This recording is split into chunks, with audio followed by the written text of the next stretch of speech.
Hello everyone, welcome to क्यारा success shot. क्यारा success shot में आप सभी का बहुत बहुत स्वागत है। यूपीटीटी के लिए जो हम लोग मैथ्स की क्लास कर रहे हैं उसमें आज हमारी जो है मैथ्स की 5th क्लास है, ठीक है। और जैसा कि मैंने आपको बताया है कि ये सारे क्वेश्चंस उसी तरह के क्वेश्चंस हैं जिस तरह के क्वेश्चंस जो हैं आपसे यूपीटीटी के पेपर्स में अभी तक पूछे गए हैं, ठीक है। तो इन क्वेश्चंस को अगर आप कर लेते हैं तो आपको लगभग आपके सारे क्वेश्चंस वहाँ पर मिल जाएंगे। तो आप इसके पहले की जो 4 क्लासेस प्रोवाइड करा दी गई हैं आप उनको ज़रूर से देख लें, और अभी आज कराए जाएंगे जो 15 क्वेश्चंस उन्हें भी देखें। तो चलिए स्टार्ट करते हैं हमारा आज का वीडियो। पहला क्वेश्चन देखिए, आपका कह रहा है यहाँ पे 1715.271 में 7 का स्थानीय मानों का अंतर, ठीक है। 7 के स्थानीय मानों का अंतर आपको बताना है। स्थानीय मान मैंने आपको पढ़ाया है इसके पहले। यहाँ पे ऑप्शन दे रखा है A0, B 700, C 700.07, D है 699.93, ठीक है। तो चूंकि स्थानीय मान की बात कर रहा है तो एक अच्छे तरीके से देखिए, यहाँ पे है 1715.271। चूंकि 7 का स्थानीय मान देखो तो 7 यहाँ भी है और 7 यहाँ भी है, दोनों जगह है। तब इस वाले अगर 7 का हम स्थानीय मान लें तो क्या होगा, देखो ये पॉइंट है और 2 की जगह 0, और जो 7 है इसकी जगह हम क्या रखेंगे, ये जो 7 है इसकी जगह क्या रखेंगे 1, ठीक है। क्योंकि 7 का पूछ रहा है तो मल्टीप्लाई बाई 7 कर देंगे तो ये हो जाएगा 0.07। अब इस वाले 7 की बात करते हैं। तो इस वाले 7 की बात करेंगे तो ये तो पहले ही से आपका क्या है, पॉइंट के पहले ही है, यानी कि ये 0 हो गया, ये 1 0 हो गया, और ये 7 है, यानी कि 7 इंटू 0 यानी कि 100। या तो सीधे 700 कर दो या तो 7 इंटू 100 कर दो, तो ये हो गया 700। आपसे पूछ रहा है 7 के स्थानीय मानों का अंतर, यानी कि 700 माइनस 0.07। 10 में 7 गया, 3 आएगा, यहाँ पे 9 आएगा, ठीक है। और आपका 699 यानी कि 699.93 जो है इसका आंसर होगा, जो कि है आपका ऑप्शन नंबर डी। देखते हैं हमारा क्वेश्चन नंबर 2। नेक्स्ट क्वेश्चन है, दो सह अभाज्य संख्याओं का महत्तम समापवर्तक यानी कि मौसा क्या होगा। HCF मतलब होता है इसका, ऑप्शन है 0 1 2 3। तो कि मैंने आपको बताया था कि जो अभाज्य संख्याएं होती हैं, जैसे कि आप देख लो 3 ले लो, 5 ले लो, 7 ले लो, तो देखो ये संख्याएं किसी से जो है विभाजित नहीं होती हैं। लेकिन इसमें कॉमन क्या होता है, फैक्टर्स में 1 कॉमन होता है ना, 1 होता है। 1 इंटू 3 इसका होगा, 5 का 1 इंटू 5 होगा, 7 का 1 इंटू 7 होगा, यानी कि 1 जो होता है सब में कॉमन होता है। तो इसका जो सह अभाज्य संख्याओं का जो महत्तम समापवर्तक यानी जो मौसा होगा वो क्या होगा, हमेशा 1 होगा। तो यहाँ से आपका ऑप्शन नंबर बी जो है इसका एकदम करेक्ट आंसर होगा। देखते हैं थर्ड क्वेश्चन। नेक्स्ट क्वेश्चन आपको दिख रहा होगा कि किसी दिए गए आंकड़ों के लिए बारंबारता 5 को टैली चिन्ह में निरूपित करते हैं। किससे करते हैं, आपको दिया हुआ है यहाँ पे 5 ऑप्शन। देखो चूंकि बारंबारता की बात कर रहा है और पूछ रहा है किस टैली चिन्ह में निरूपित करते हैं, तो ये चीज़ आप सभी को पता भी होगी। अगर टैली चिन्ह की बात किया जाए तो वो जो टैली चिन्ह होता है, क्योंकि 5 की बात कर रहा है तो 5 होने चाहिए। तो यहाँ पे देखो पहले 4 ही हैं, तो ये तो वैसे भी नहीं है, ये 5 हो सकता है, ये 5 है और ये 5 है। लेकिन जो निरूपण करने का सही तरीका होता है ना 5 को, वो यही होता है बी वाला, ठीक है। यही तरीका एकदम सही होता है, जिसमें आपको 4 लाइन खींचनी होती हैं और उसके बाद से इसको जो है ऊपर से नीचे की तरफ जो है कट कर देते हैं, ठीक है, यानी लेफ्ट से राइट की तरफ कट कर देते हैं। तो यही इसका बी ऑप्शन सही होगा। नेक्स्ट है आपका question number 4। x plus y का whole cube minus x cube plus y cube का गुणनखंड आपसे पूछा गया है।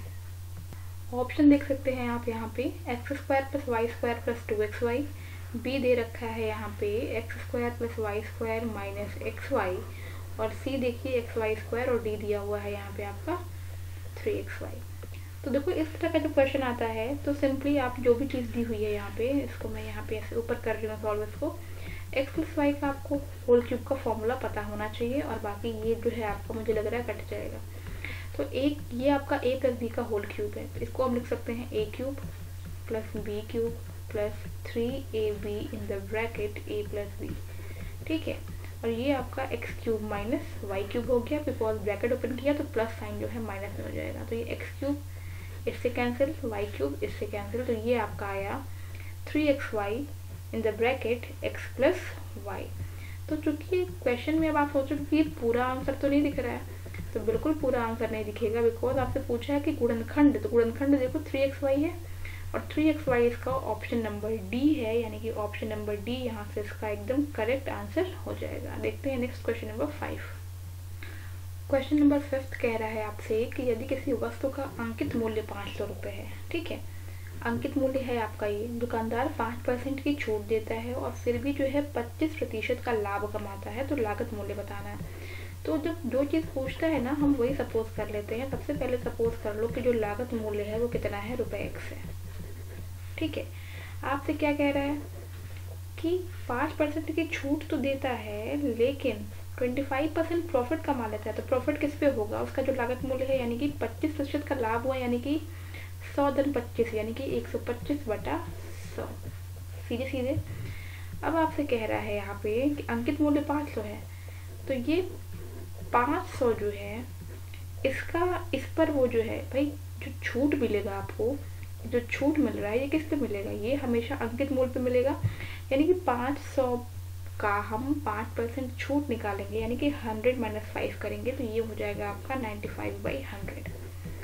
बस आपको यही सॉल्व करना है, आंसर मिल जाएगा। तो ये 105 × 500 हो गया, और ये 25 125 25 चौका 100, 5 से 5 कट गया।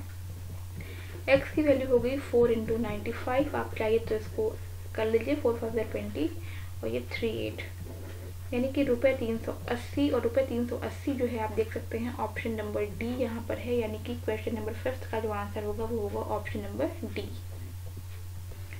नेक्स्ट क्वेश्चन है क्वेश्चन नंबर 6। आपसे यहाँ कह रहा है कि किसी संख्या का 16% जब 21 में जोड़ा जाए। पहले तो किसी संख्या बोला है ना, तो किसी संख्या का 16%, यानी कि x का 16% जब 21 में जोड़ा जाए, यानी कि +21, तो वो संख्या स्वयं प्राप्त हो जाती है, यानी कि हमें x से मिल जाता है। अब आपको इसको ही सॉल्व करना है, वही आपका आंसर हो जाएगा जो x की वैल्यू आएगी। तो आप देख सकते हैं 21 = x, इस x को इधर लाएं या तो इसको इधर ले जाएं, तो x - 16x/100 = 21। तो ये हो गया आपका 100x - 16x/100 = 21। ये 2100 कर लेंगे मल्टीप्लाई करके, तो 100 में से 16 जब हम घटाएंगे तो हमें क्या मिलने वाला है, तो आप देख सकते हैं यहाँ से, तो 10 में से 6 गया, यहाँ पे आपको 4 मिलेगा, और 9 में से 1 गया, 8 मिलेगा, यानी 84x = 2100। अब x क्या हो जाएगा, 2100/84। अगर ये कट जाएगा तो इसे हम कट करेंगे, तो ये आपका देखिए 4 से कटेगा, ये देखिए 21 से कट करते हैं, 21 4 जो होता है आपका 84, और फिर 4 से करेंगे 25 टाइम्स चला जाएगा, तो x की वैल्यू यहाँ से आ जाएगी 25, यानी कि ऑप्शन अगर 25 है, यस। देखिए 6th का बी वाला ऑप्शन जो है वो 25 है, तो यहाँ से बी जो है इसका सही आंसर हो जाएगा। देखते हैं नेक्स्ट क्वेश्चन 7। क्वेश्चन नंबर 7 आपसे कह रहा है कि 3 पेंसिल का मूल्य जो है 20 रुपये है, ठीक है। तो सिंपली ये क्वेश्चन बहुत ईजी है। 3 पेंसिल का मूल्य 20 रुपये है, तो आपसे पूछा है 6 दर्जन पेंसिल का मूल्य। तो आपको पता है कि 1 डजन में 12 होते हैं, ठीक है। तो आप इसको निकालेंगे कैसे, क्योंकि आपको मैं बता दूं यहाँ पे देखो 3 पेंसिल का जो मूल्य दिया हुआ है वो आपको दिया हुआ है ₹20, ठीक है। चाहिए तो आप 1 का निकाल लीजिए। अगर आप 1 का निकालते हैं तो कितना हो जाएगा, 20/3। अब आपसे कह रहा है 6 दर्जन का, 6 दर्जन मतलब हो गया 12 × 6, यानी कि 72 पेंसिल का आपको दाम जानना है। तो 72 पेंसिल का दाम कितना हो जाएगा, तो ये हो जाएगा आपका 20 × 72/3, 3 2 = 6, 3 4 = 12, यानी कि ये हो गया आपका 480, तो ₹480, ठीक है। ₹480 हो गया आपका 6 दर्जन पेंसिल का मूल्य। ऑप्शन आप देख सकते हैं, A 40 था, B 48 और C जो था वो आपका 480 था। नेक्स्ट क्वेश्चन हमारा है क्वेश्चन नंबर 8। 9 ट्राईसाइकिल में कितने पहिए होंगे। देखिए क्वेश्चन समझिएगा, ट्राईसाइकिल की बात किया है ना। सिंपल से समझो, जैसे कि एक साइकिल अगर है, ठीक है, एक साइकिल अगर है तो उसमें कितना पहिया, एक चक्कर = 1 पहिया, ठीक है, मतलब एक पहिया के द्वारा एक चक्कर, ठीक है। 3 साइकिल अगर है तो ठीक है, तो एक चक्कर के लिए 3 गुणे 1 यानी 3 पहिया।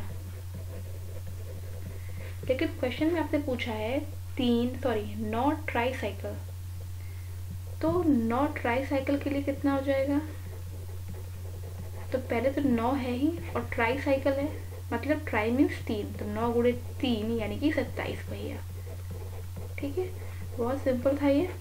तो इसमें आपको देखो पहला ऑप्शन 3 था, दूसरा 27 था, तीसरा 9, चौथा 18, तो यहाँ से ऑप्शन नंबर बी इसका एकदम करेक्ट आंसर हो जाएगा।